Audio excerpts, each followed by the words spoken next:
Bismillahirrahmanirrahim. Assalamualaikum warahmatullahi wabarakatuh. Alhamdulillah, Alhamdulillah, wa la ilaha illallah, wa la syarika lah, wa asyhadu anna Muhammadan abduhu wa rasuluh. Yang saya hormati Ketua IPO yang pada hari diwakili oleh Bapak Dr. Nas Abdul Masih. Saya hormati Ketua IPO Cilegon Bapak Dr. Ibu Mali Jaman yang telah mendengar kita. Yang saya hormati penulis buku Pak Sunarji. Yang saya hormati juga Bapak Ahmad Haldi pada Provinsi Banten ini yang insya Allah akan menjadi moderator dalam acara ini. Yang saya hormati juga Ibu Kabid Perpustakaan dan Kearifan serta Ibu Tini serta para peserta yang telah hadir di acara kita. Marilah kita panjatkan puji dan syukur kehadirat Allah SWT dalam karunia dan hidayah kepada semua. Semoga pada siang hari dengan kekuatan, kesehatan dan banyak umur. Serta salam dan salam kita limpahkan kepada junjungan kita Muhammad Sallallahu Alaihi Wasallam serta keluarga, para sahabat, para tabi'in dan para penasihat Tuhan. Hadirin yang dimuliakan Allah, dengan bulan Ramadan ini semoga kita mengawali kegiatan di bulan Ramadan ini dalam rangka menyampaikan berbagai hal kebaikan. Salah satunya adalah bedah buku tentang assessment ya, kampung di ujung utara Selandia ini yang ternyata ini merupakan tiga emas kota Cilegon.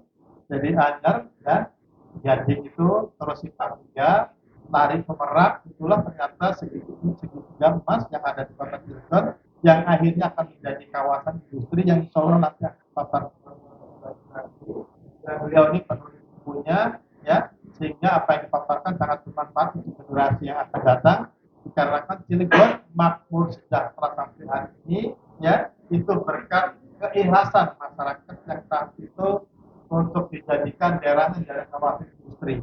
Dan nanti dari sejak pembangunan pabrik baja di zaman Rusia ya 1963 kalau nggak salah ya, 62 oleh Bung Karno. Saat itu sedang ada proses perebutan pilihan barat kalau nggak salah, sehingga secara sejarah tentunya kota Cilegon itu disiapkan sebagai tempat dalam rangka untuk memodernisasi berbagai senjataan yang digunakan akan menyerang Rusia pilihan barat itu menunjukkan ini ada sejarah lain yang itu dengan kearsipan juga akan berkaitan. Maka literasi ya perlu kita baru kebetulan saya punya buku babon asli yang saya pilih, dan kebetulan ini juga sahabat saya dalam rangka untuk memberikan pencerahan bagi kita semua. Jadi pada para hadirin saya ucapkan banyak terima kasih atas waktunya. Insya Allah nanti sore kita akan dengan puasa bersama ya, sehingga yang hadir ini saya undang kembali hari ini dalam rangka memberikan pelayanan yang terbaik kepada hadir, dan insya Allah akan hadir juga nanti para artis ya yang sering bercerita, yaitu Pak Bambang Irawan ya, karena sekarang lagi garap film berikutnya ya, makanya nanti itu kita undang ya, juga akan hadir, sehingga para insan-insan seni, para literasi ini akan kita undang melakukan mendengarkan. Dan tentunya ini ya artis baru Ibu Nardi ya, ternyata sedang membuat lagu yang barunya, bila perlu nanti terakhir acara dinyanyikan kira-kira, karena ternyata banyak potensi-potensi yang ada di kantor kita ini yang perlu kita promosikan terus. Itu saja yang bisa saya sampaikan. Selamat pagi jam. Pak Bambang, selamat datang. Sudah hadir nih. Langsung ke depan aja. Nah, Pak Bambang. Ya. Selamat datang ya. Sebut namanya langsung datang nih ya. Kira-kira kayak jalan aja nih. Nah, itu saja yang kita sampaikan. Mohon bersabar. Terima kasih. Assalamualaikum warahmatullahi wabarakatuh. Terima kasih kepada yang terhormat Bapak Dr. Haji Ismatullah SPD MPD yang telah menyampaikan sambutannya. Sambutan selanjutnya yang akan disampaikan oleh Ijmi Orwil Banten yang dalam hal ini akan disampaikan oleh kepada yang terhormat Bapak Dr. Andes Haji Dedi Mulyadi MSI. Kepada beliau kami persilakan.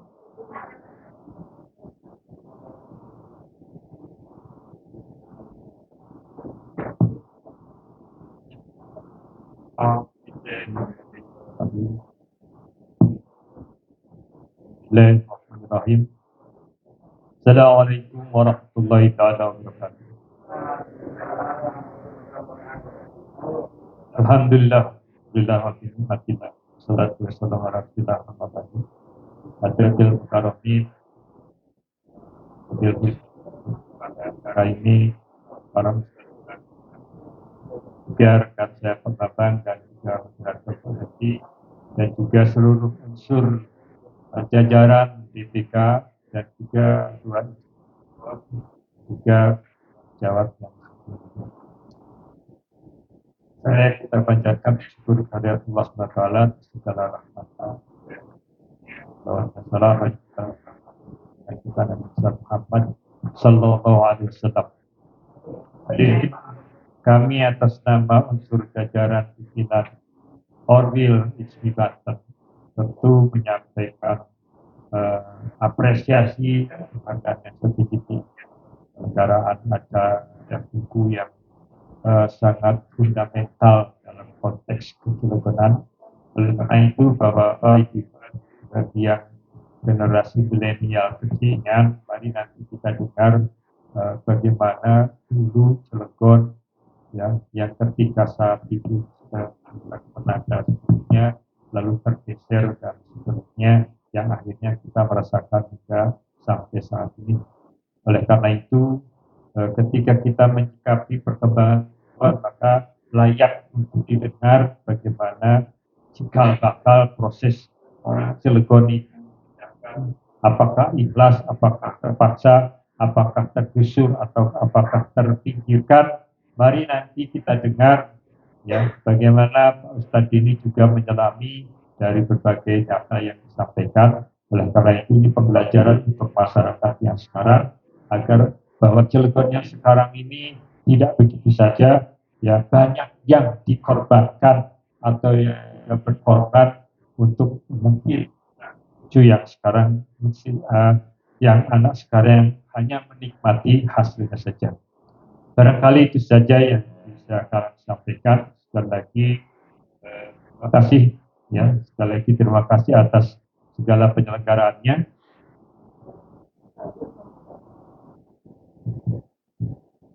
Dan barangkali sekaligus pada kesempatan ini mari buka acara bedah buku pada sore ini dengan bersama-sama membacakan basmalah. Bismillahirrahmanirrahim. Demikian yang bisa disampaikan. Terima kasih. Mohon maaf kurang lebihnya. Wallahu muwaffiq ila aqwamit thoriq. Wassalamualaikum warahmatullahi wabarakatuh. Waalaikumsalam warahmatullahi wabarakatuh. Bapak Ibu hadirin yang berbahagia, karena tadi sudah dibuka acara, boleh kita kasih aplaus untuk bedah buku pada hari ini. Semoga hari ini bedah bukunya berjalan dengan lancar. Telah hadir bersama kita moderator yang akan memandu acara bedah buku pada hari ini, yaitu Bapak Rahel, selaku Duta Baca Provinsi Banten. Untuk itu saya akhiri pembukaan pada acara seremoni bedah buku ini dengan bersama membaca lafaz hamdalah. Alhamdulillahirabbil alamin. Saya pamit dan akan menyerahkan acara selanjutnya kepada moderator. Saya persilahkan Bapak Rahel. Boleh kita tepuk tangan untuk Bapak Rahel?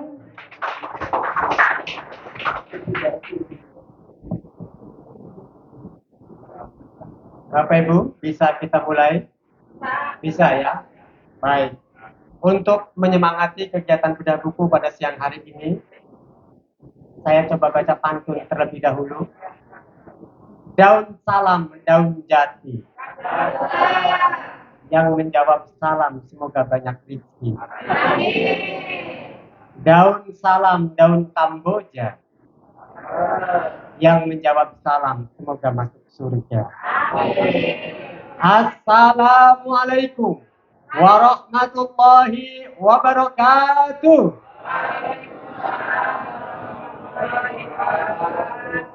Puji syukur kehadirat Allah Subhanahu wa taala pada kesempatan siang hari ini di hari Jumat 21 Maret 2025 bertempat di Dinas Perpustakaan dan Kearsipan Kota Cilegon, ICMI, Banten, menggelar satu kegiatan yang sangat luar biasa untuk kita semua, bedah buku historiografi Kampung Reslemen di ujung utara Selat Sunda yang ditulis oleh Bapak Ustadz Sunardi Jamud. Mudah-mudahan Ibu Bapak, gambaran tentang bagaimana Cilegon di masa dulu dapat kita bedah pada siang hari ini dan memberikan manfaat untuk kita semua. Wabil khusus untuk masyarakat Kota Cilegon, umumnya Banten dan juga Indonesia. Ibu Bapak yang kami hormati telah hadir dalam konteks diskusi pada siang hari ini.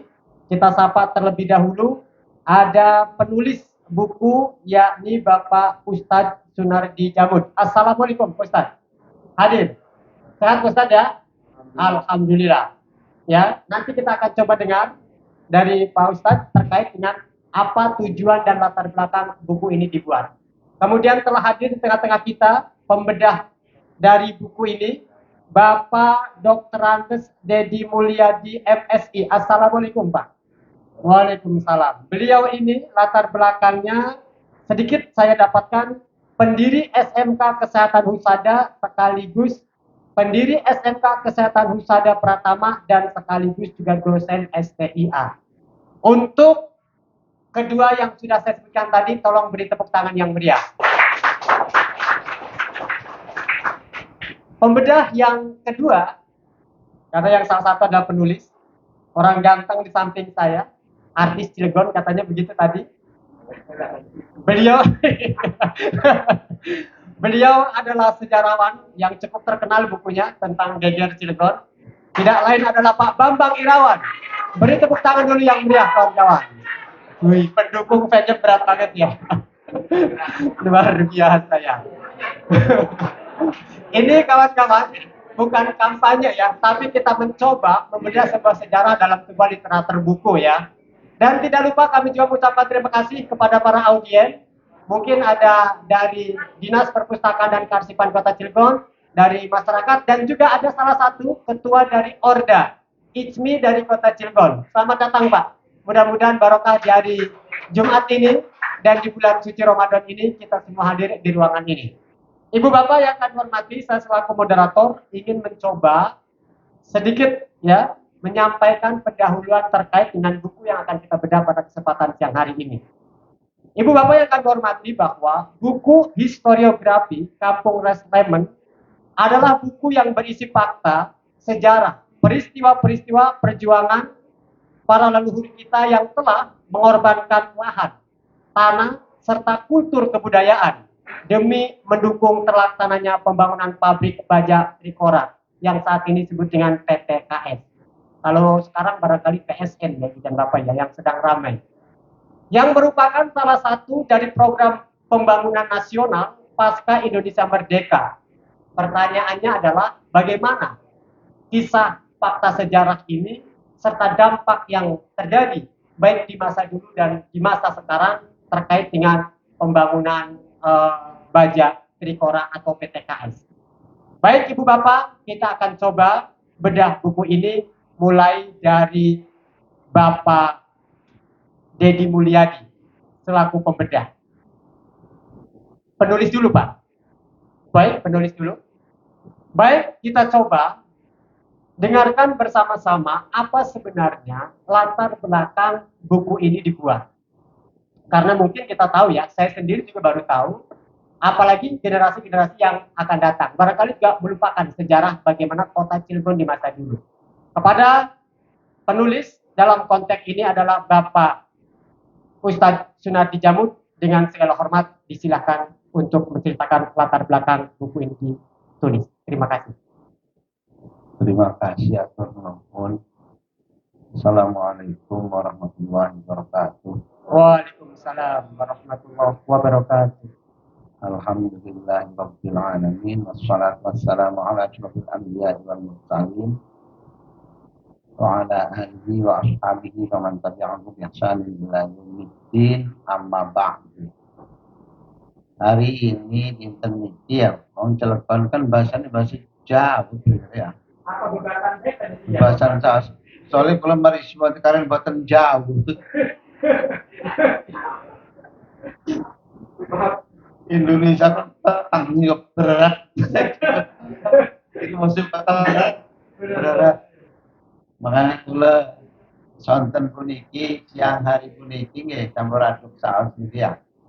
Merasa bangga dan bahagia di lingki sareng sekorsi sengene setetangga berian itu petekan lurai sami sengen jaroni niku Kang Dedi iki Pak Dedi niki sami jaroni cuma beda sekolahan Pak Dedi masengan sekolah ini perpolak niku seniki dados kit sebelah anu nih pom bensin Kang Pak Ismat renceng sebelah rel ya. Terus beliau ini sekolah di perpolak mungkin gurunya antara lain Pak Sahri ya Pak. Nggih. Pak Sahri, Pak Salam. Kula muni niku hari guru-guru sampun sepuh-sepuh tua-tua mah wallahu alam bisawab. Karena kalau melenem saya ini 30 tahun ke atas bang ini. Dan mencapai 70 tahun ke atas. Jadi bahwa pripun kula nulis buku niki Pak Haji Ismat nggih. Kula niki terdorong sering beliau, sering Pak Haji Ismat niki, Pak Haji Ismat niki bedeng. Bedeng kula, bedeng niku artine kawan dekat, lagi alit, alite pengajian sareng kluyur sareng cuma waktu niku kula maling Jawa Timur Kang Ismat mah tetep apa kupek ning Cilegon. Nah, telepon kula nulis buku puniki niki sepripun perintah Gusti Allah Subhanahu wa taala dan kula khawatir.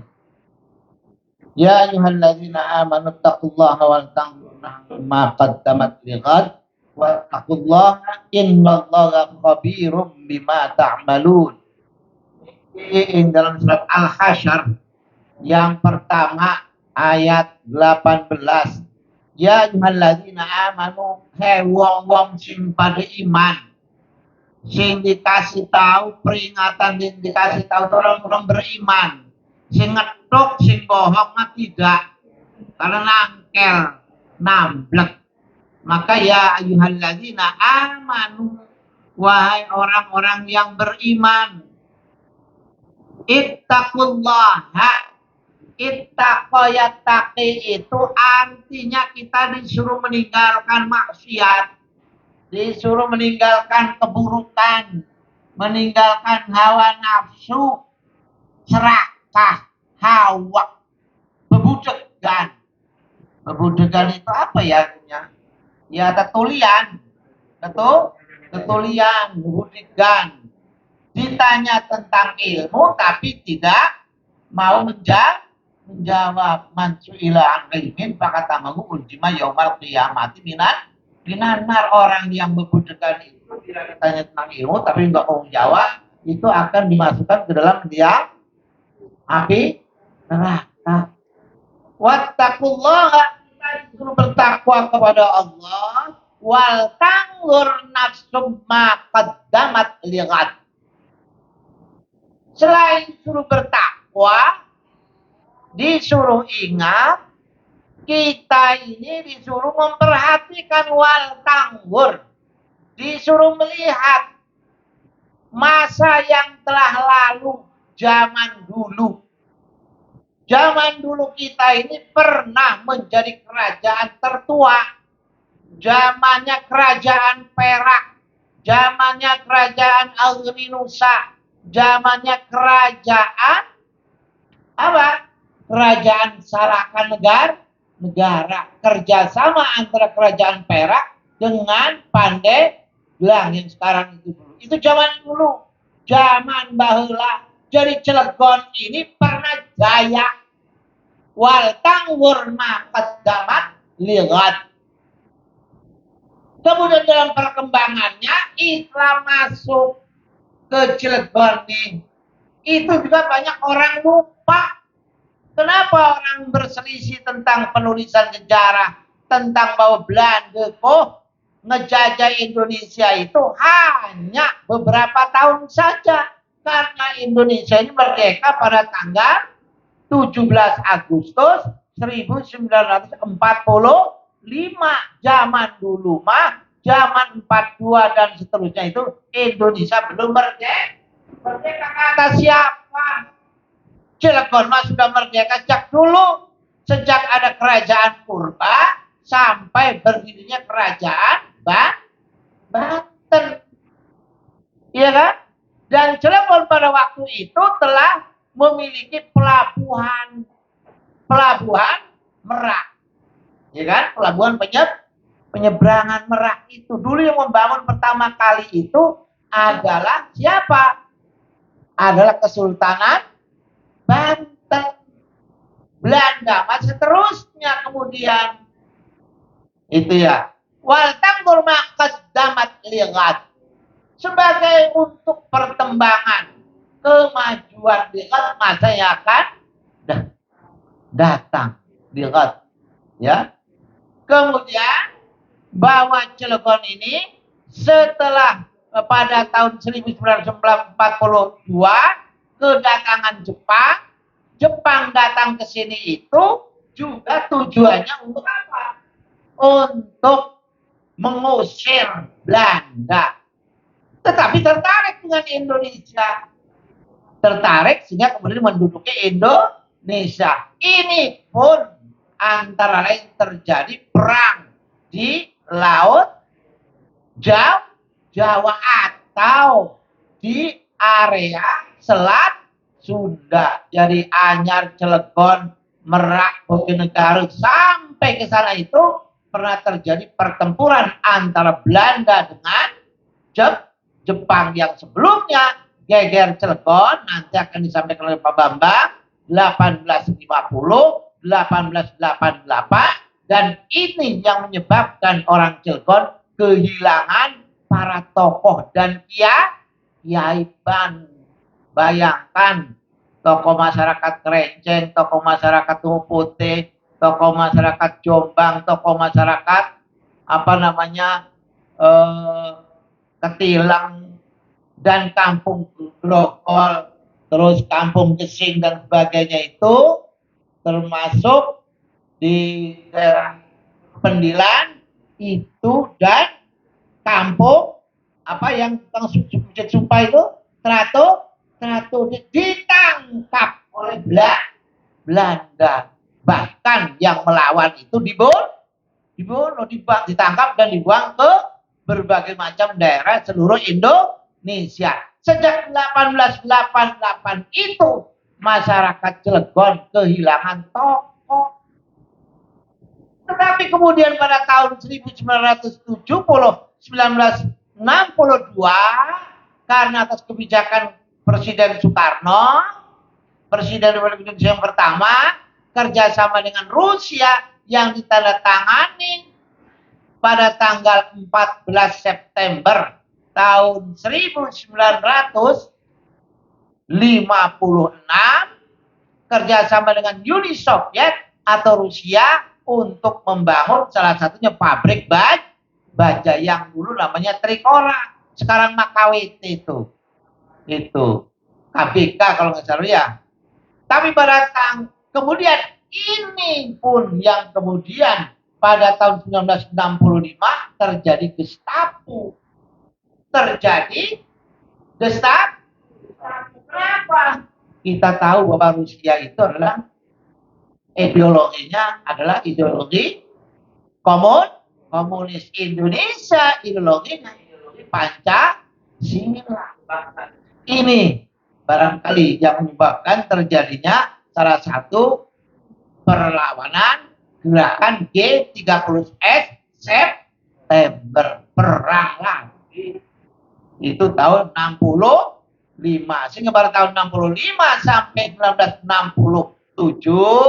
kemudian dihentikan sementara, baru 1967, 1967 itu terjadi pergantian pucuk pimpinan negara dari Bapak Insinyur Soekarno ke Bapak Presiden Soeharto. Yang kita kenal ada peristiwa Super Semar. Baru 1967 sampai 1970 pembangunan pabrik baja, hasil pekerjaan itu dikaji ulang dan kemudian pada tanggal 31 Agustus ditetapkan bahwa pabrik baja dilanjutkan dengan menetapkan setelah dikeluarkannya PP 35 nomor 31 ya, PP nomor 35 tanggal 31 Agustus 1970 bahwa pabrik baja itu harus dikerjakan tetapi dengan nama pabrik baja PT Krakatau Steel. Tahun 73 kemudian pabrik baja ini perluas. Makanya orang tuanya Pak Ismat, keluarganya Pak Ismat, kampungnya Pak Ismat termasuk kampung saya juga digusur, dipindah. Inilah yang disebut kemudian kampung Rese Telemen atau penataan perkampungan baru. Berapa kampung yang dipindah itu? Itu jumlahnya lebih daripada 50 kampung. Berapa wilayah kelurahan yang dibebaskan itu? Yang dibebaskan untuk perluasan pabrik baja 11 wilayah kelurahan. Ada di buku kita ini. 11 wilayah kelurahan.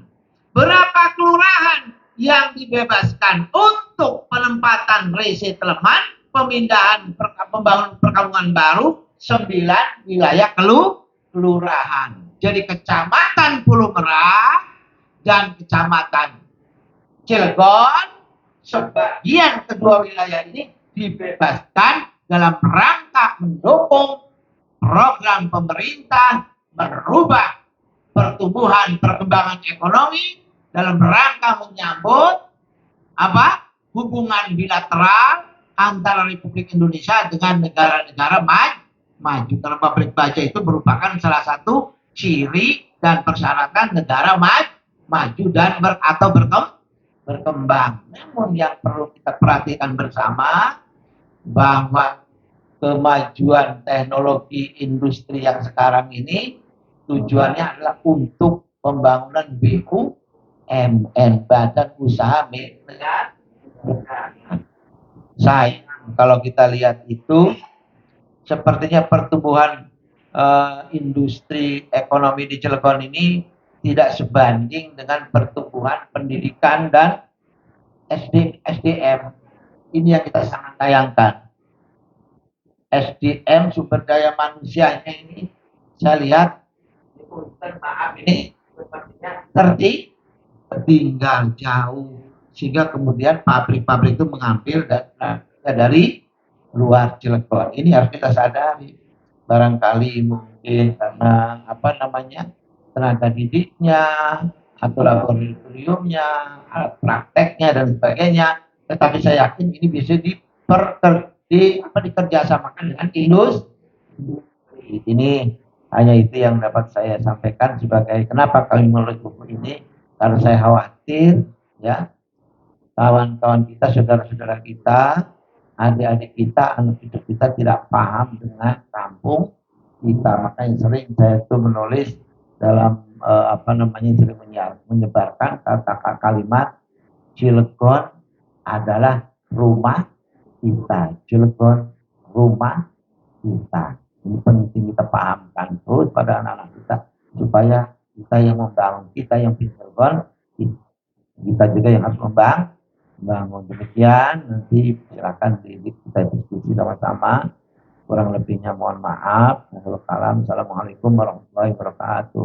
Waalaikumsalam warahmatullahi wabarakatuh. Beri tepuk tangan dulu kawan-kawan untuk penulis buku. Sudah sangat gamblang dan jelas tadi bagaimana latar belakang buku ini ditulis, sehingga kemudian kita mengetahui bagaimana sejarah PTKS berdiri dan kondisi SDM Cilegon untuk saat ini. Masih ada dua pembicara lagi yang perlu kita konfirmasi terkait dengan buku ini. Di sana, di paling ujung, ada Pak Dr. Andes Dedi Mulyadi. Kita akan coba tanya ke Pak Dedi. Pak Dedi, sepengetahuan Bapak terkait dengan buku Historiografi Kampung Resettlement ini, apakah memang dari buku yang ditulis ini sudah sesuai, Pak? Dari mulai kemudian sejarahnya sampai pada posisi dampak untuk saat ini. Kepada Pak Dedi Mulyadi dengan segala hormat disilahkan. Baik, terima kasih Pak Rahmat. Bismillahirrahmanirrahim. Assalamualaikum warahmatullahi wabarakatuh. Waalaikumsalam warahmatullahi wabarakatuh. Al-Mukarram Berarti jamu yang saya hormati juga rekan sejawat Bapak, juga Bapak Ketua BPK dan juga moderator serta seluruh hadirin. Yang pertama mengenai buku dari Al-Mukarram ini, apapun bentuknya perlu kita apresiasi. Kalau melihat dalam konteks secara keseluruhan dalam arti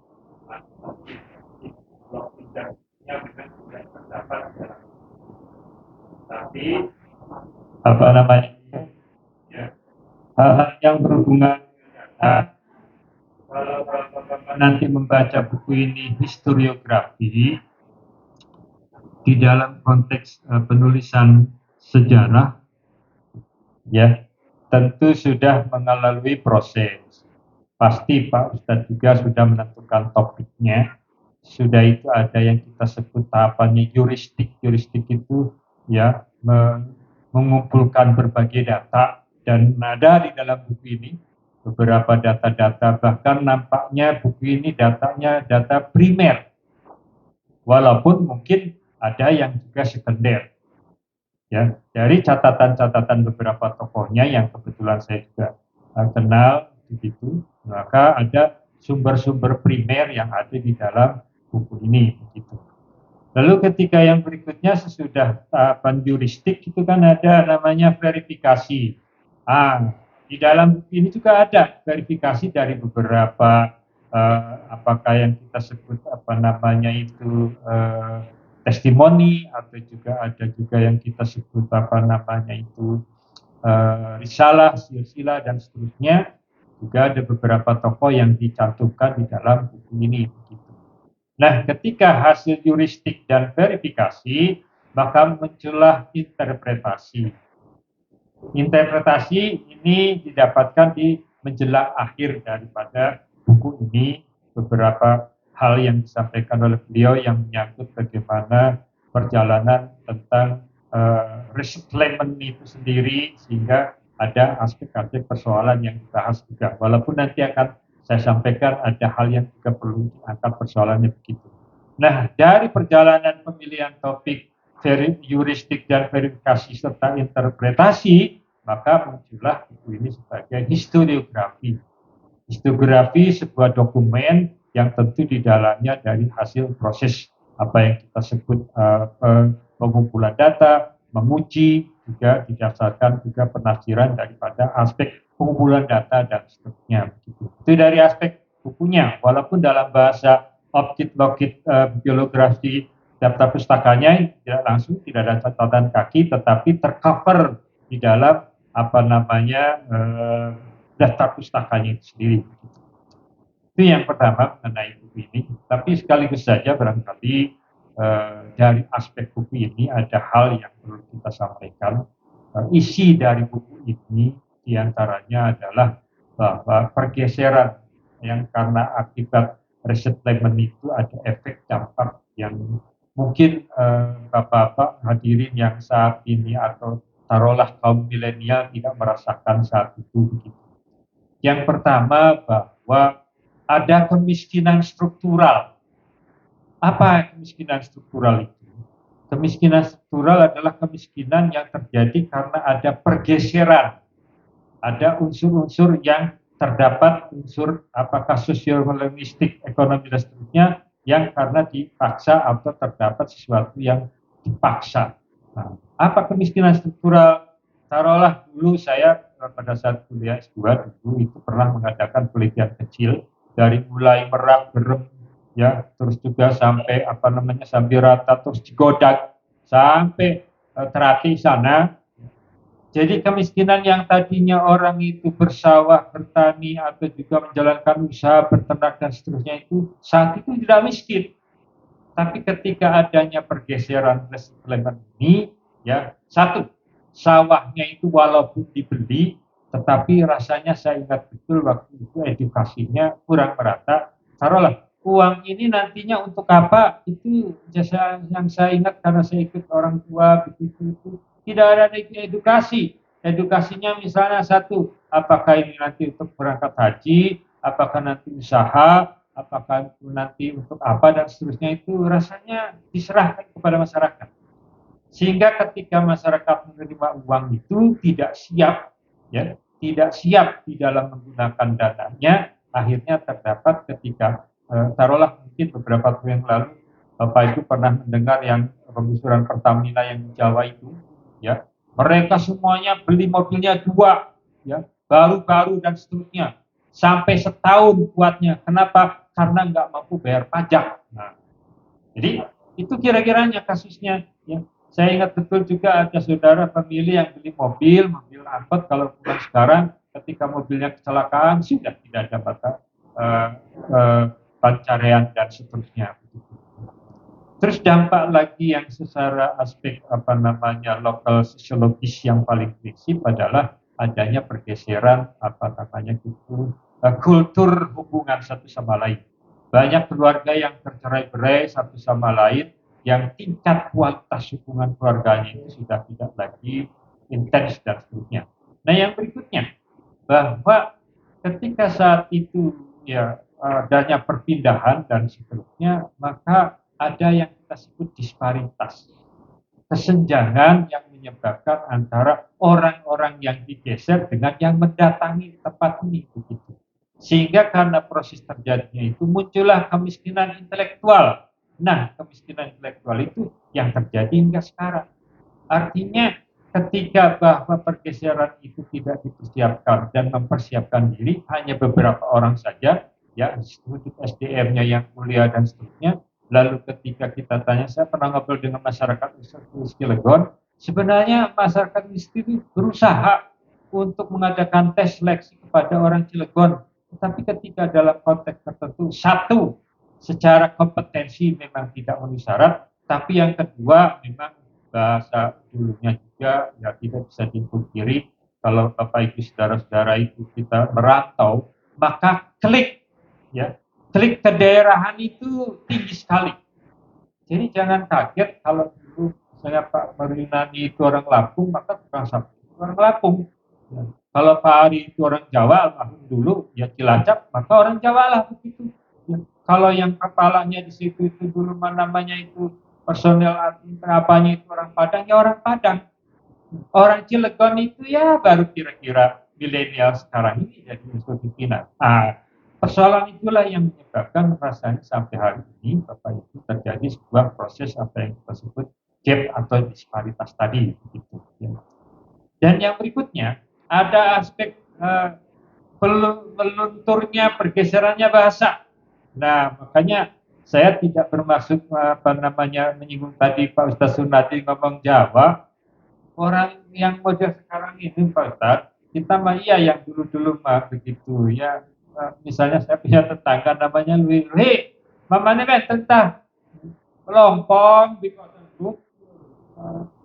Terus apa kan ayatnya kan teas kan, mau aja diajak ngomong jauh kalau dia mau ngomong ini.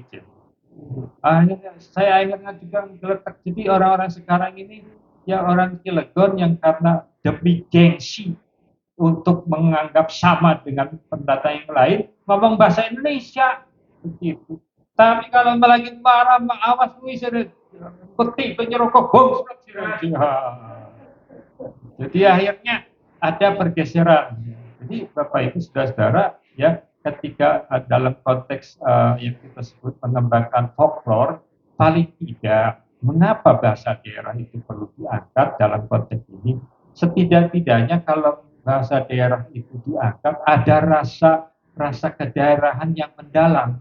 Sebab bahasa Indonesia itu akan mengikis berbagai pemikiran strata. Ada sih sopan santunnya bahasa Indonesia, tapi tidak sopan santunnya bahasa daerah. Kalau bahasa Indonesia itu cenderung sopan santunnya itu dari verbalnya, begitu, ya, dari profilnya. Tapi kalau sopan santun bahasa daerah itu gesturnya juga ikut, begitu. Jadi maaf, begitu. Kalau orang kita rada nunduknya itu ada. Begitu. Oke, berikutnya. Nah, yang jadi persoalan juga, Bapak Ibu saudara, ya kita pernah mendapatkan saya waktu kecil kayak cultural lag, kekagetan sosial.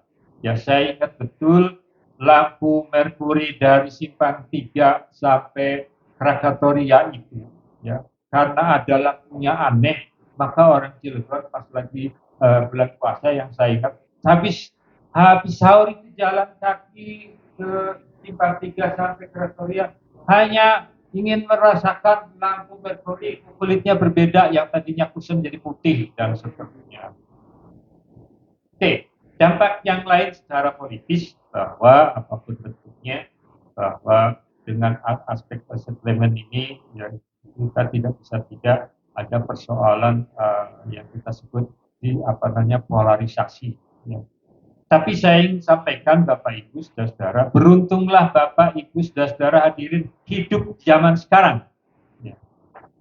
Zaman saya kecil, saya mau ke Temu Putih atau ke Jombang Wetan, nggak berani. Saya merasakan betul tahun 74 begitu, yang ketika udah layangan, lalu layangan itu masuk ke kampung yang lain tidak berani. Perkelahian antar kampung saat itu tinggi sekali.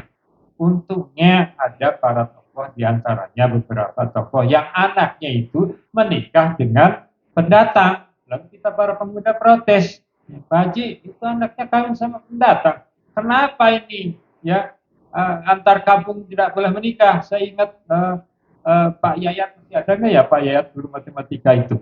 Nganjang ketemu putih, diudak-udak dan seterusnya begitu, ya. Karena memang beda kampung. Tahun 75, ya ini perlu Bapak Ibu ketahui, ya persis saya ingat betul. Saya kelas 1, naik kelas 2, SMP itu digabung beberapa ya anak-anak kampung. Jadi kampung Gudang sama kampung Putih yang sering berantem dijadikan satu kelas, ya. Jombang Masjid sama Jombang Gardu sama sekaligus sebelahnya itu juga lokal digabung. Terus juga Kampung Gudang atau juga Jombang Wetan dengan Kampung Selirit dan seterusnya digabung. Nah, sejak 75 itulah ya bahwa orang Cilegon sudah tidak lagi terjadi perkelahian antar kampung. Sisi lain yang perlu kita sampaikan Bapak Ibu bahwa ada hal beberapa waktu yang lalu di dalam bedah buku itu, ya mungkin Bapak Ibu pernah mendengar bahwa kenapa di Cilegon itu tidak boleh ada gereja. Nah, ini juga yang perlu saya wasiatkan, karena saya juga diwasiatkan oleh orang tua dulu, awas ya bahwa Rusia dengan di belakangnya ada gender, di belakangnya itu ada kekuatan Freemasonry, ada kekuatan untuk yang kita sebut kristenisasi, itu di belakangnya ada, dan itu diketahui oleh orang tua bahwa itulah salah satu persyarat boleh mendirikan industri di Cilegon, tapi jangan mendirikan gereja, karena diketahui Rusia saat itu ditumpangi oleh gerakan-gerakan kristenisasi. Sehingga kalau ditanya kenapa Cilegon itu tidak bisa dan tidak boleh ada gereja, karena itu wasiat orang tua, karena diketahui Rusia ketika mendirikan itu di belakangnya ada modus yang akan mengkristenkan orang Banten dan seterusnya. Apa ukurannya? Bahwa kalau menjajah Banten maka mudah akan menundukkan Indonesia.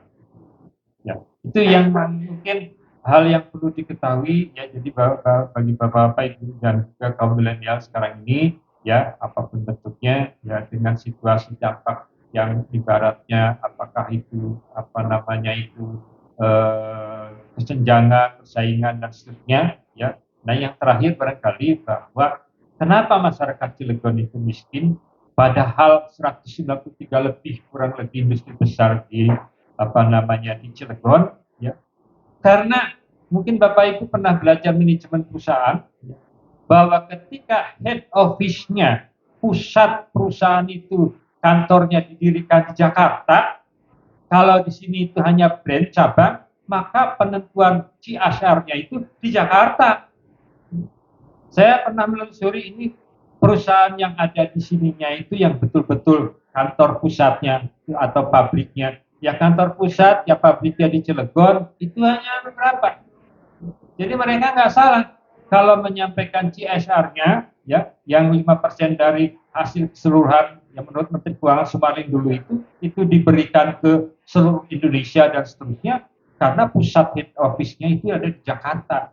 Di sini mah hanya pabriknya, sehingga itulah yang perlu ditelusuri, yang perlu digagas bahwa walaupun ya dengan ketentuan begitu, maka ibaratnya perlu ada semacam rekening dan seterusnya, bahwa walaupun CSR itu yang diberikan bagaimana kebijakan pusat, tapi tempat produksinya itu di Cilegon, maka paling tidak kalau misalnya ada 5%, 2,5%-nya khusus untuk Cilegon, 2,5%-nya silakan untuk daerah seluruh Indonesia.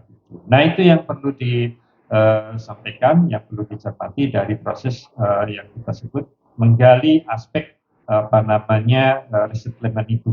Ya, hanya ada beberapa hal yang dulu ibaratnya kami pernah mahasiswa bergerak dan seterusnya, berapa harganya, kan begitu kami ke Bandung dan seterusnya, bla bla bla bla, ternyata ada pergeseran, tapi di tengah-tengah ketika saya pernah ya waktu itu ada sekian orang bla bla bla bla bla bla, ketika kita ya tiga orang ini rupanya tidak mau bergabung belakangan ya bla bla bla bla. Akhirnya ya tidak bisa mengungkit persoalan apakah benar harga yang diberikan untuk membeli pergeseran itu sesuai dengan yang diputuskan. Itu saja barangkali ya suplemen atau juga unsur yang bisa disampaikan pada kesempatan ini. Berikutnya nanti kalau ada tanya jawab ya dipersilakan. Demikian sementara. Assalamualaikum warahmatullahi wabarakatuh. Waalaikumsalam warahmatullahi wabarakatuh. Sangat luar biasa kawan-kawan, mohon beri tepuk tangan yang meriah. Buku begitu renyah dikuliti oleh Pak Deddy Mulyadi tadi ya, sampai kemudian bagaimana polarisasi politik sampai pada ekonomi dan kenapa pada akhirnya masyarakat Cilegon miskin gitu ya. Sudah kita dengarkan tadi jawabannya karena kantor CSR-nya ada di Jakarta. Bisa nggak nanti kemudian masyarakat Cilegon meminta lewat legislasi atau legislatif untuk membuat kantornya di Cilegon agar CSR-nya dibagikan ke masyarakat Cilegon. Nah nanti kita akan sampaikan dengan diskusi. Kawan-kawan, masih ada satu lagi pembedah kita, Pak Bambang Irawan. Pak Bambang, apakah ini masih ada kaitannya dengan geger Cilegon? Karena Anda menulis buku tentang geger Cilegon, apakah dampak kemiskinan ini adalah bagian daripada kolonialisasi dari penjajah agar kita terus miskin? Karena kalau miskin, kita akan terus ikut kepada orang-orang yang memiliki nilai kapital dan pemodal yang tinggi. Pak Bambang, dengan segala hormat, sebagai sejarawan Kota Cilegon, disilahkan. Tepuk tangan yang meriah. Assalamualaikum warahmatullahi wabarakatuh. Wih, pertanyaannya berat banget ya. Kayaknya saya menjawabnya rada gemeteran ini. Iya, karena ini memang pertanyaan yang sangat mendasar sekali, yang mungkin tempatnya bukan di sini diungkapnya. Tapi karena ditanya di sini, apa boleh buat gitu ya.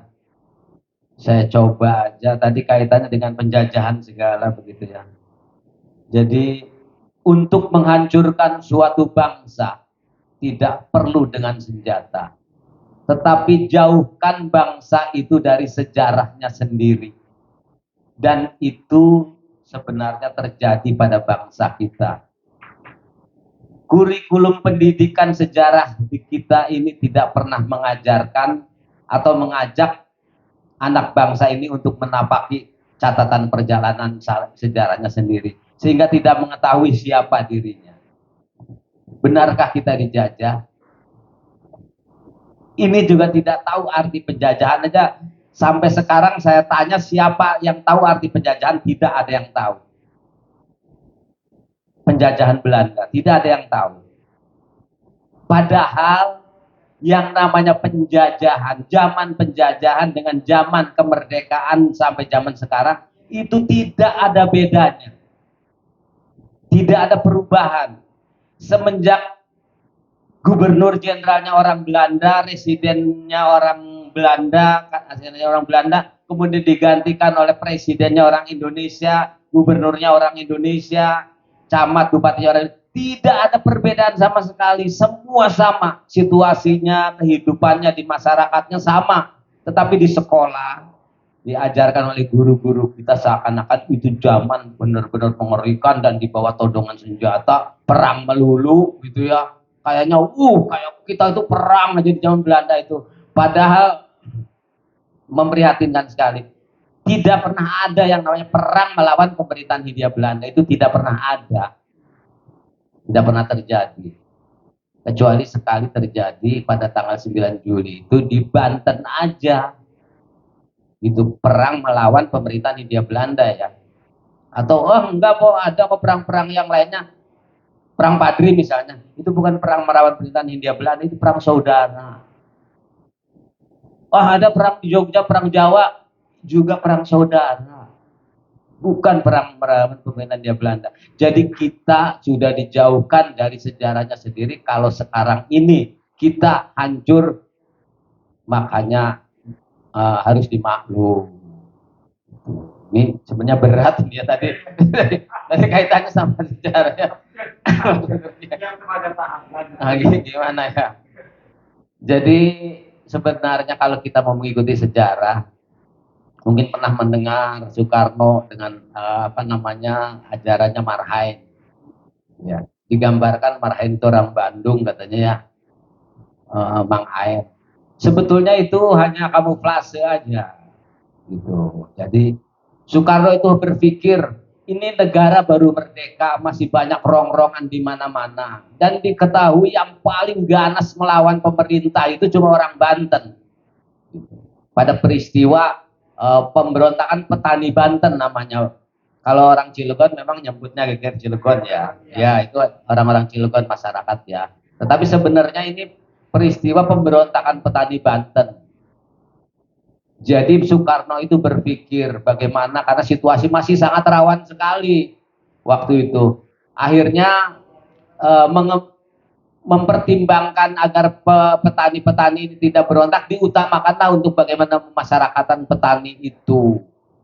Itu sebetulnya paham yang diajarkan yang disebut Marhains itu berdasarkan dari peristiwa pemberontakan petani Banten. Makanya diangkatlah Safruddin Prawinanegara sebagai Menteri Keuangan waktu itu, sehingga itu pun mengeluarkan yang namanya sertifikat devisa.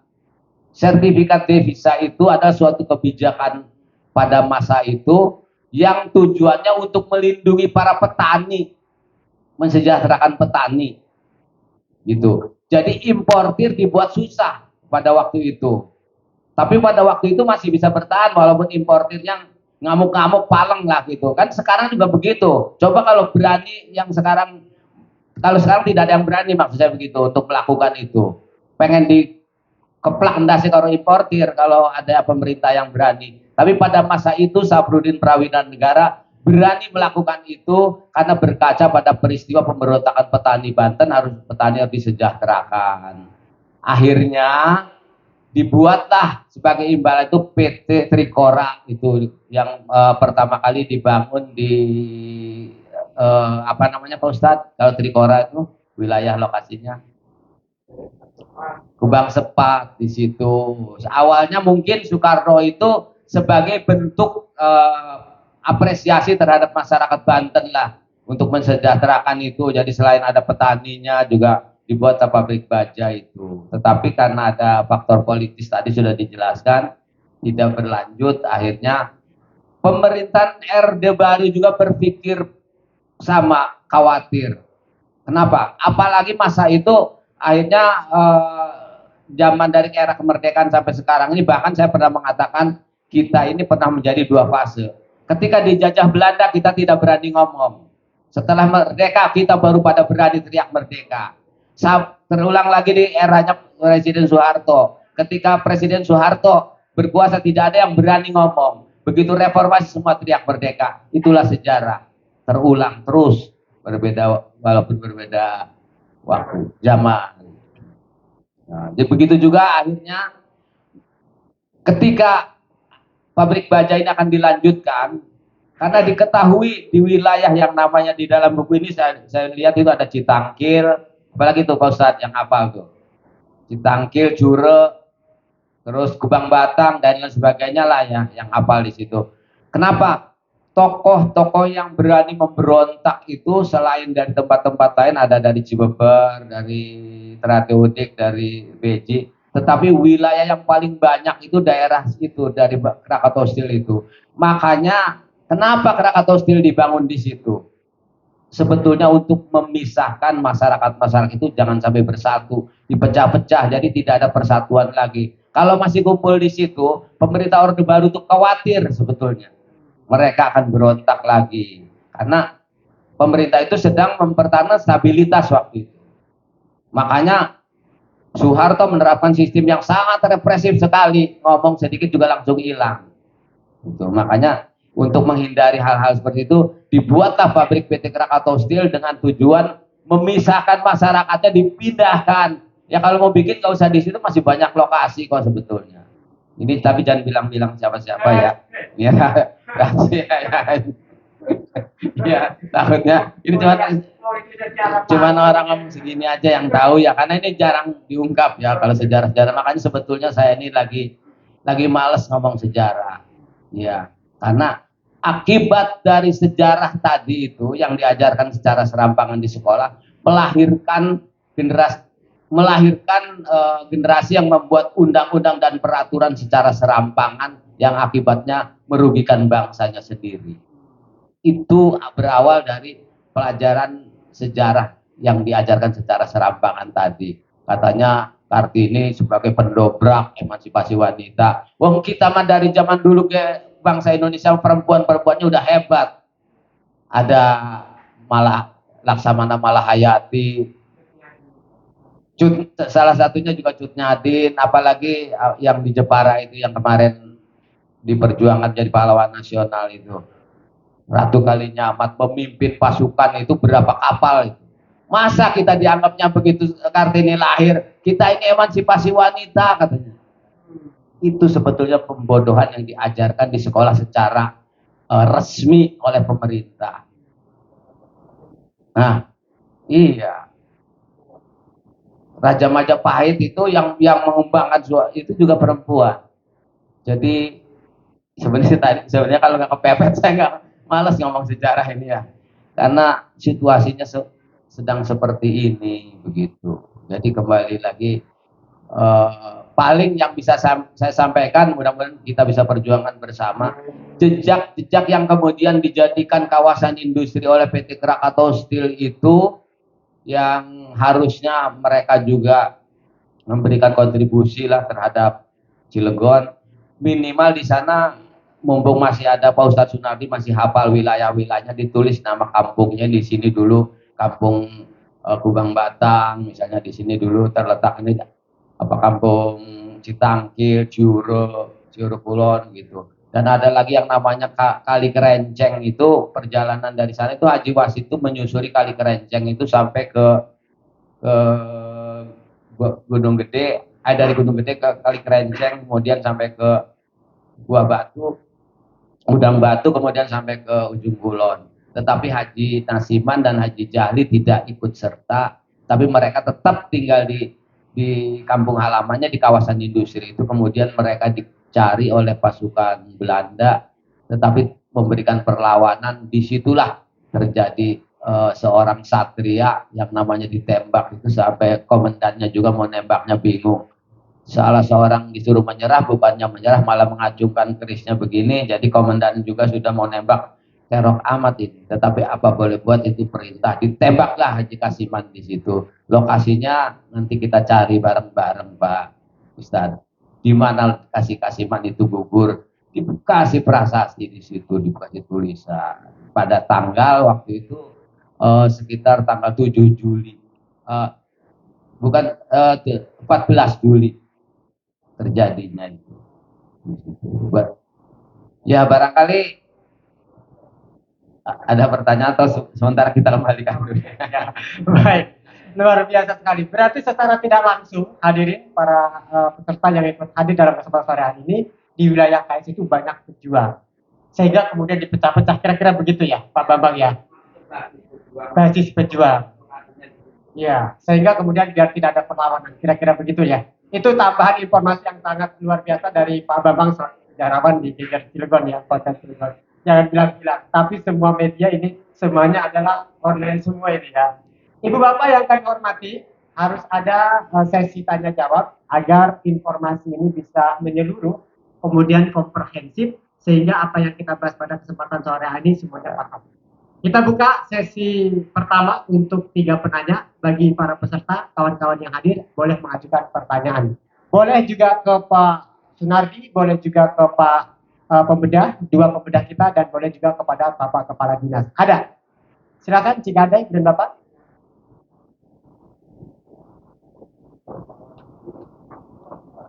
Menarik pembahasannya, kawan-kawan, sejarah Kota Cilegon. Ya, ada? Silakan. Saya aja nanya, Pak. Boleh, silakan Bu, silakan. Mohon izin Bapak narasumber semuanya. Oh iya, nama saya Leni dari DPK Kota Cilegon. Yang saya tanyakan adalah dalam resettlement ini, warga yang terdampak di pembangunan PTKS ini, tadi kan disebutkan bahwa ada kesenjangan sosial di dalam masyarakat, dampak dari penggusuran dan sebagainya atau perpindahan ini.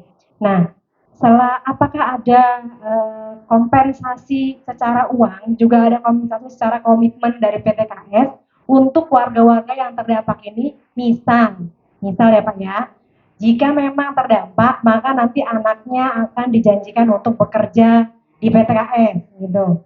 Terus kalau misalnya ada gitu komitmen ini, maka rasanya kesenjangan ini bisa diminimalisir gitu loh Pak Kang Rahel.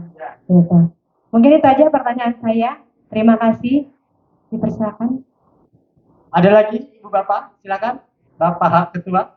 Ya, terima kasih. Assalamualaikum warahmatullahi wabarakatuh. Waalaikumsalam warahmatullahi wabarakatuh. Ini menarik sekali Pak, karena memang ini yang perlu disebarluaskan lah untuk anak-anak milenial lah, gitu. Termasuk ya saya ini korban Pak. Korban dulu kalau sekolah di SMA KS itu ada jaminan kerja di KS. Hanya berduyun-duyun tuh Pak. Langsung saya sekolah di SMA KS. Faktanya begitu lulus iwak bayong dipindang kuning. Wis ngeloyok balik maning Pak. Jadi itu akhirnya ya tapi nggak berkecil hati lah. Nah, termasuk sekarang nih Pak, keluarga saya itu ada tanah Haji Thohir Pak di PNI itu Pak, sampai sekarang belum dibayar tuh Pak, ada Haji Thohir itu korban, itu saudara saya Pak dari Kalengkebo Pak, Haji Thohir itu tanahnya masih berapa hektar di situ belum dibayar sampai sekarang. Jadi kami mau menuntut juga bagaimana kan begitu. Nah, kemudian tadi Pak Bambang, kalau urusan kebenaran sampaikanlah Pak, nggak usah takut-takut Pak. Faktanya ada kan gitu. Katakanlah bahwa itu benar, walaupun dasar pahit. Jadi terima kasih Pak Bambang sudah. Saya baru dengar tuh kalau ada indikasi bahwa kenapa pembebasan lahan tanah di KS itu orang-orang top-top semua itu, tokoh-tokoh agama, supaya dia pecah, digusur begitu. Saya waktu kecil, saya sering main di Kubang Pura, Pak. Kubang Pura itu rindang sekali, Pak. Tapi sekarang tinggal kenangan lah begitu, Pak. Jadi saya ini menyambut baik dengan adanya peluncuran buku ini. Mudah-mudahan kita selaku generasi penerus lah ada pencerahan. Jangan sampai kita ini jadi korban sejarah. Begitu. Jadi kalau kita tidak mau korban sejarah maka pelajari sejarah. Itu saja mungkin saya ingin bahwa informasi-informasi yang update ini jangan takut, sampaikan aja. Karena memang jangan sampai anak cucu cicit kita jadi korban. Gitu. Terutama yang diterima di KS itu kan rata-rata orang kita dulu kan sekolahnya di SAG, Pak, di JIN lah begitu. Tidak ada yang sekolah teknik. Makanya wajar setelah KS berdiri itu rata-rata tadi sudah disampaikan. Kalau direkturnya orang Padang, itu orang Padang semua. Kalau orang Palembang, Palembang, orang Bandung, Bandung semua. Pokoknya ya itulah begitu kondisinya. Dan kedaerahan. Dan memang teman-teman saya itu kebanyakan lulusan dari JIN, SAG, Sarjana Lab Gaib. Jadi nggak bisa diterima di perusahaan gitu. Setelah itu baru ada generasi selanjutnya itu dari Pak Najib, Pak Jenderal Mutakin itu baru yang bersaing gitu. Karena emang ditunjang oleh pendidikan. Itu saja mungkin komentar saya dan sekaligus informasi. Saya akhiri, sampai jumpa. Waalaikumsalam warahmatullahi wabarakatuh. Terima kasih Pak Ketua itu warga Kota Cirebon. Sudah ada 3. Kayaknya untuk menjawab pertanyaan dari Ibu Reni, ini kaitannya dengan kesenjangan sosial ya. Apakah di masa dulu itu ada kompensasinya ketika PTKS dibuka? Apakah anaknya dijanjikan masuk kerja atau barangkali dibayar sesuai dengan kompensasi pembayaran yang layak? Kira-kira begitu. Silakan Pak. Iya, terima kasih. Saya belum menemukan dokumen secara hitam putih tertulis dari waktu itu. Ya, tapi secara moral, karena saya juga ikut nganter orang tua, mengukur, lalu juga dialog dan seterusnya. Terus ada pertanyaan, kira-kira nanti keluarga kita dan seterusnya ini bisa nggak kerja di sini? Nah, kata mereka, ya silakan saja kalau memang sesuai dengan dalam bahasa sekarang syarat dan ketentuan yang berlaku. Nah, belakangan di dalam perkembangannya ya tadi itu ya ada sebetulnya ya kebetulan juga beberapa saudara handai tolan atau kawan-kawan tetangga kita yang memang pintar diterima, yang memang dia itu kelihatan bagus diterima lah begitu ya. Yang saat itu juga kebetulan bisa mengikuti seleksi diterima. Tapi dalam kenyataan dan juga ya di dalam perkembangannya aspek chauvinisme, kedaerahan itu nggak bisa dipungkiri. Ya. Ketika saya ingat waktu itu ya ada yang daftar seleksi dan seterusnya sama dengan yang pendatang, ya ditanya kan di dalam teori recruitment itu kan Anda masuk ke sini melalui siapa? Di sana itu ada. Makanya ada dulu keponakan saya itu ya kan ada teman kenapa tinggal 3 orang lagi terus ada yang kenal siapa dan seterusnya. Nah, jadi pada saat nanti judgement penentuan itu dengan siapa ini. Nah, ketika tidak ada channelnya lalu perbandingan nilainya itu sama ya untuk unsur merit sistem kedaerahan sudah tidak bisa kita hindari. Dan itu juga sama kita juga kalau orang Batak berkuasa pasti unsur kedaerahannya juga dan seterusnya. Jadi artinya dalam konteks ini ya terpaksa ya kemiskinan intelektual itu terjadi. Kita banyak sarjana tapi akhirnya tidak mampu bersaing karena beberapa faktor tadi. Di antaranya mungkin faktor kebetulan secara kompetensi tidak memenuhi syarat, tapi ada invisible touch yang memang sudah tidak bisa kita hindari. Unsur kedaerahan di Indonesia itu lekat sekali. Tapi dari beberapa wawancara dengan masyarakat eksekutif Cirebon, ya ibaratnya kami pernah karena saya di Asosiasi Perguruan Tinggi Swasta begitu, ya Pak Ji, tolong cari lulusan yang belum lulus yang bisa bahasa Inggris. Lalu kami cari ke anggota perguruan tinggi dan seterusnya yang mau lulus tapi bisa bahasa Inggris enggak ada. Akhirnya terpaksa yang dari Tangerang, dapatlah dari Tangerang, kirim dan seterusnya. Nah, itu artinya memang di satu sisi sebenarnya berusaha untuk lokal workflow dan sistemnya itu dijaga, tapi ketika berkompetensi itu tersisih karena memang ada beberapa faktor tadi. Nah, mengenai bahwa dulu itu ada kompensasi yang secara aspek legal itu memang terjadi, hanya tadi itu ya saat itu tidak menyeluruh ya, walaupun dalam bahasa yang sekarang titipan-titipan oleh para tokoh itu memang ada dan itu diperhatikan. Tapi ya tadi itu ya tentu dalam hal-hal yang sifatnya karirnya itu ya dalam tanda petik tidak semulus seperti yang pada umumnya.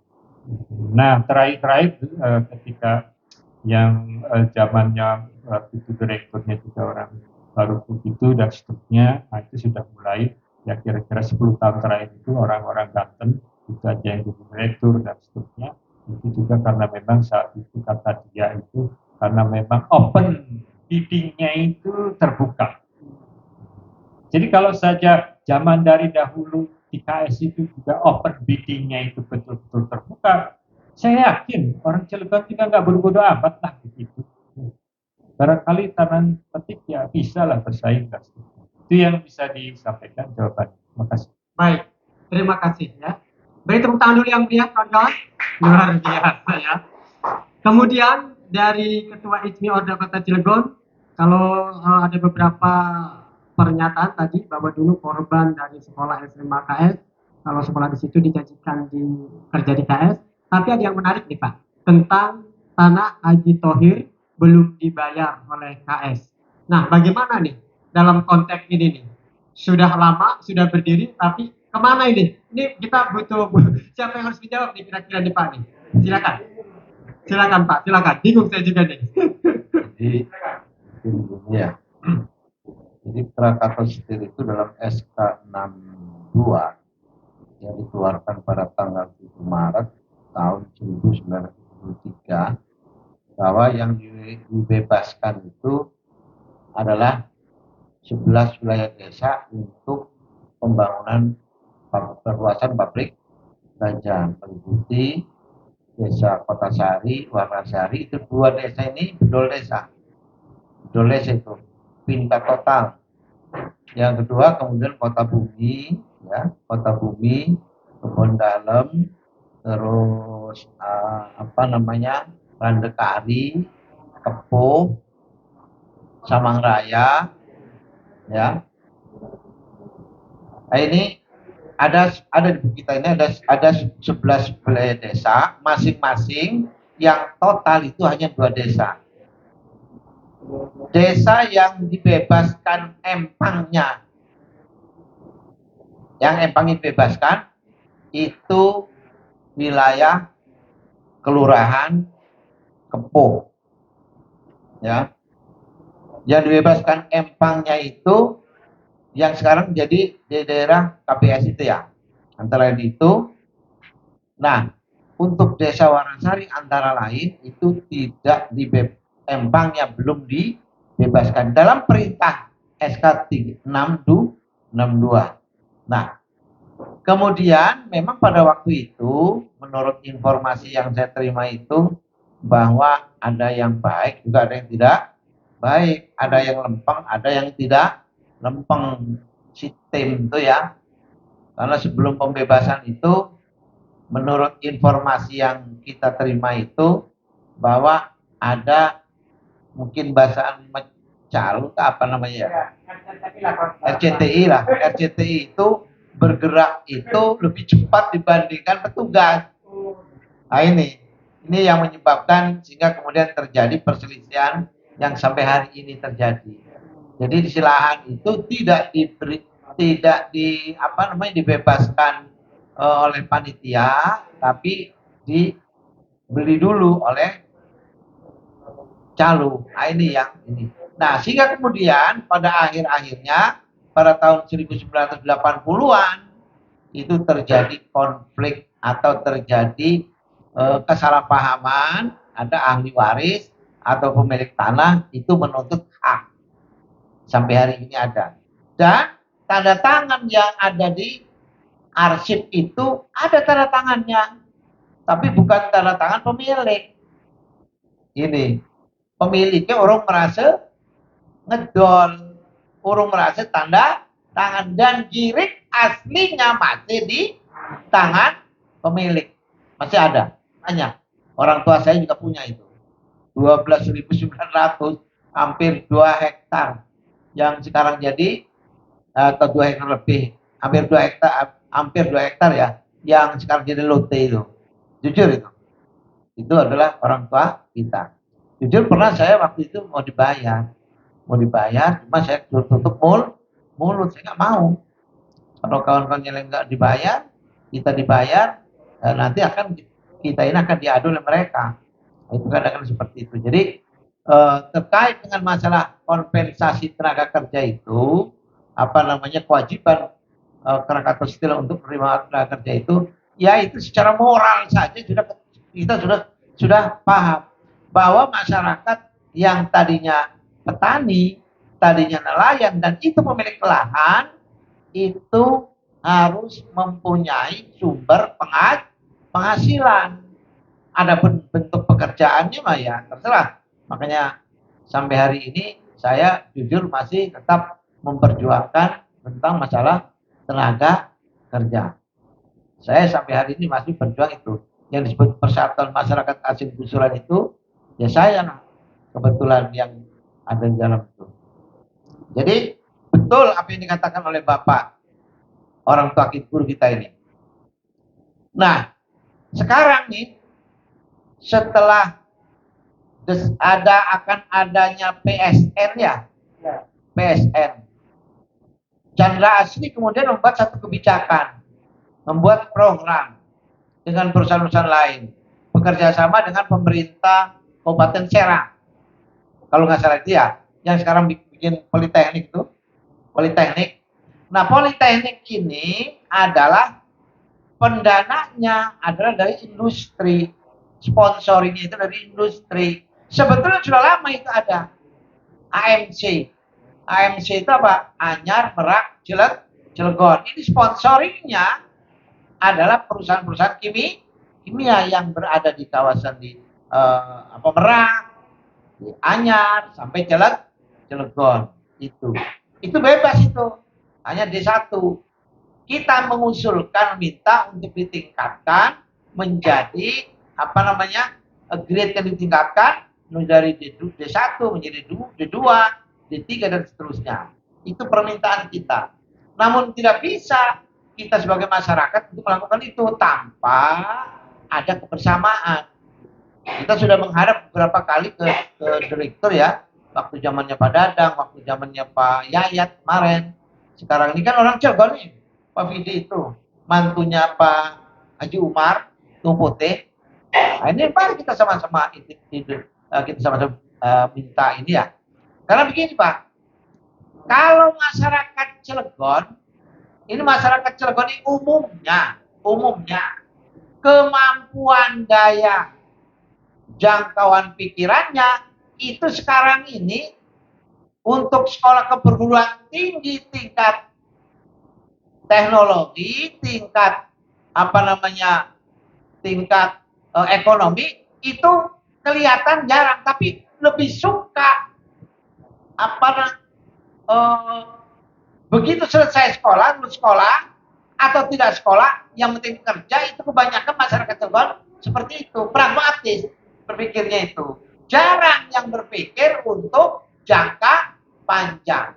Sementara apa yang dikatakan oleh beliau tadi itu, bahwa pemegang kebijakan, pimpinan, mayoritas bukan orang Cilegon. Di sini kita kalahnya. Dulu kita pernah mendorong Untirta supaya menjadi konsultan rekrut. Nah, ketika kita dorong itu, ya alhamdulillah. Cuma kita nggak tahu ada apa sebetulnya. Kemudian sekarang nggak lagi itu. Ini aneh. Jadi bagi saya aneh. Yang kedua, Dinas Tenaga Kerja, pemerintah daerah kita ini harusnya membuat MOU, kesepakatan dengan industri. Kesepakatan tentang apa? Tentang tenaga kerja. Tentang apa? Tentang pendidikan. Tentang apa? Tentang pelatihan. Tentang apa? Tentang kesejahteraan. Tentang apa? Tentang masalah CSR dan sebagainya. Penting. Kalau nggak dilakukan, selalu dada selamat tinggal. Jadi banyak permasalahan sebetulnya itu.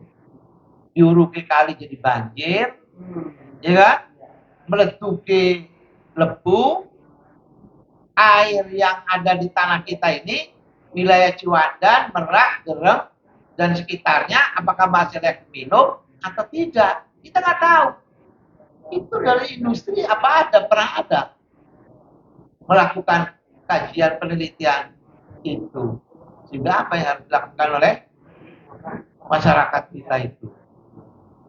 Jadi sekali lagi, mari kita bareng-bareng bersama-sama ini ya, bersama-sama untuk menyambut 2025, 26 dan seterusnya itu kita harus bersatu. Kita tagihlah kalau perlu, bukan kalau perlu, dan memang harus kita masyarakat Cilegon ini karena ex pemilik lahan, kita minta supaya kita juga sebagai pemilik saham.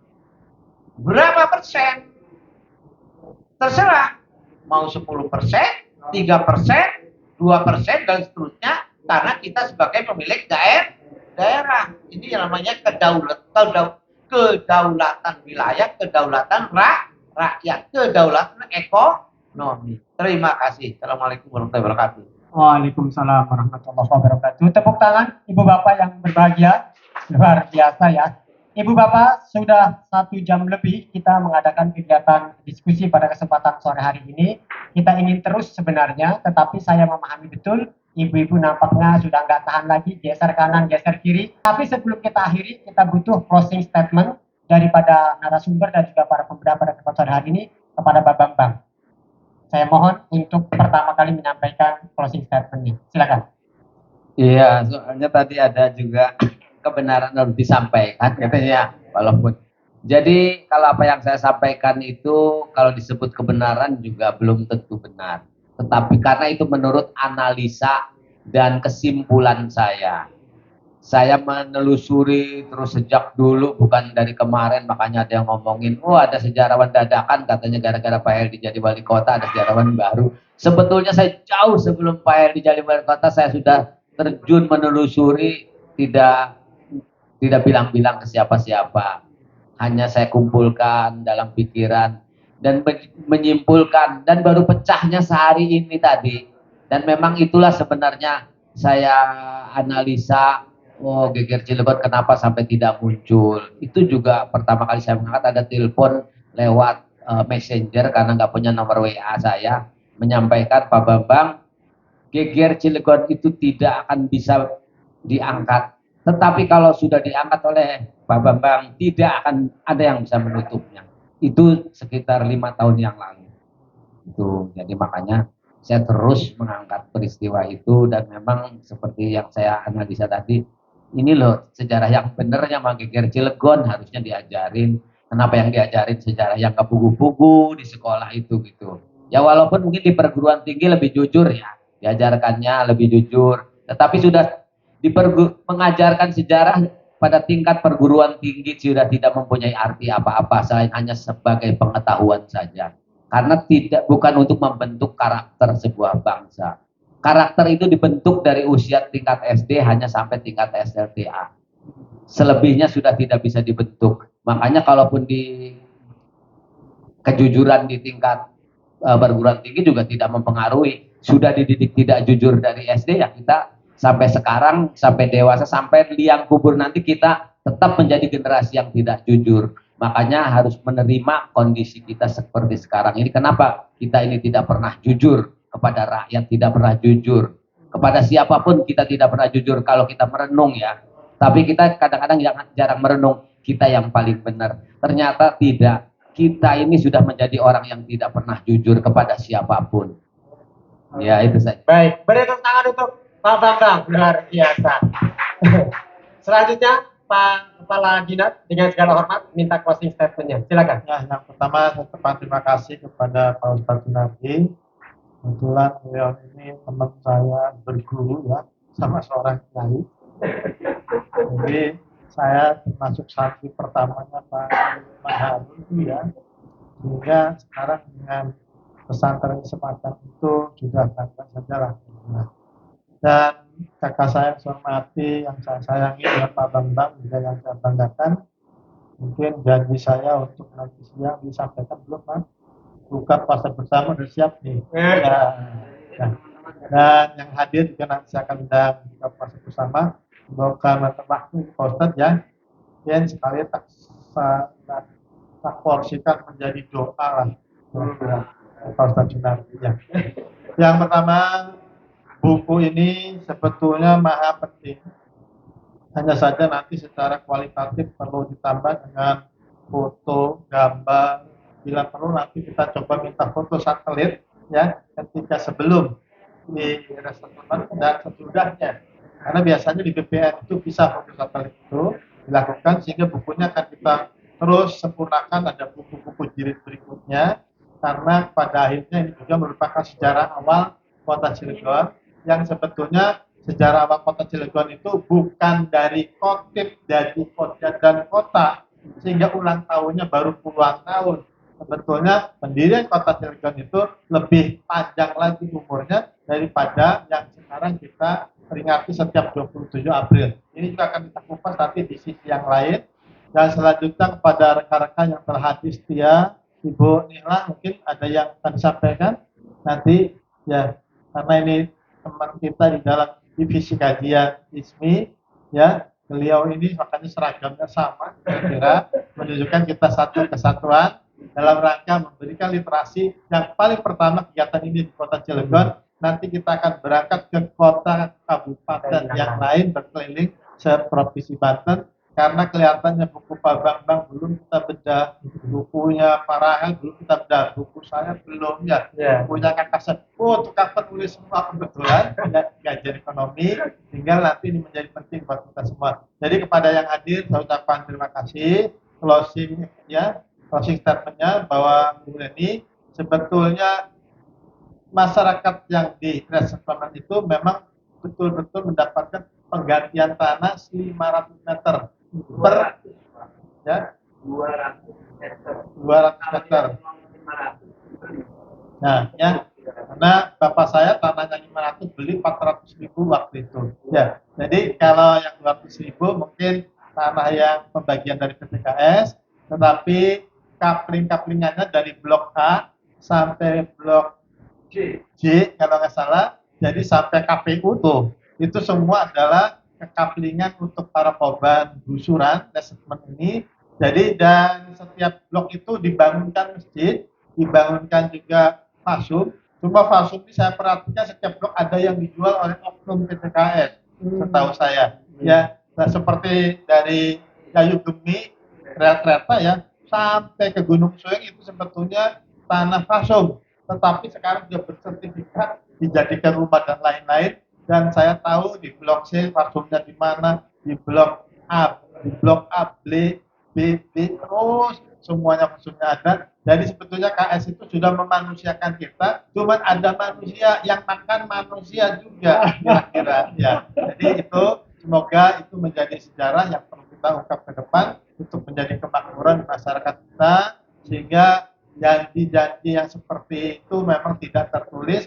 Tapi sampai saya 58 mau pensiun, anaknya asli korban gusuran tidak kerja di KS, entah cucu, entah cicit nanti kerja di KS. Pada prinsipnya itu bukan hak kita, tapi kalau memang ya dalam penerimaan karyawan pegawainya memenuhi syarat, kenapa tidak menjadi bahan pertimbangan? Ya, terima kasih. Seperti kakak saya bilang bahwa orang Cilegon sekarang sudah pintar-pintar, punya hak yang sama, kenapa tidak? Jangan sampai juga menjadi terpisihkan. Terima kasih, saya Ahli, kepada semuanya, pada moderator, ya. Billahi taufiq, assalamualaikum warahmatullahi wabarakatuh. Waalaikumsalam warahmatullahi wabarakatuh. Baik, beri tepuk tangan untuk Kepala Dinas Pendidikan, Kepala Dinas Perpustakaan, dan Kearifan Kota Cilegon. Pak, masih 2 lagi untuk closing statement, apa cukup? Cukup? Baik. Ibu Bapak, karena dirasa cukup untuk diskusi bedah buku pada sore hari ini, saya selaku moderator izinkan juga untuk menutup dengan pantun. Boleh ya Bapak Ibu ya? Pantunnya pantun bahasa Jawa saja, karena tadi kita juga harus menjaga dan memelihara, melestarikan bahasa Jawa. Baik, gelapi manuk ning jero alas. Tumbas sayur boten wenten buncise. Oke, ngawaca buku selawas-lawas, ya. semoga berpahala lan kata manfaatnya. Kula selaku moderator sudah mohon maaf apabila kula kata salah, kebenaran saking Allah dan kesalahan datang dari kula pribadi. Usikum wa nafsi bitaqullah. Wassalamualaikum warahmatullahi wabarakatuh.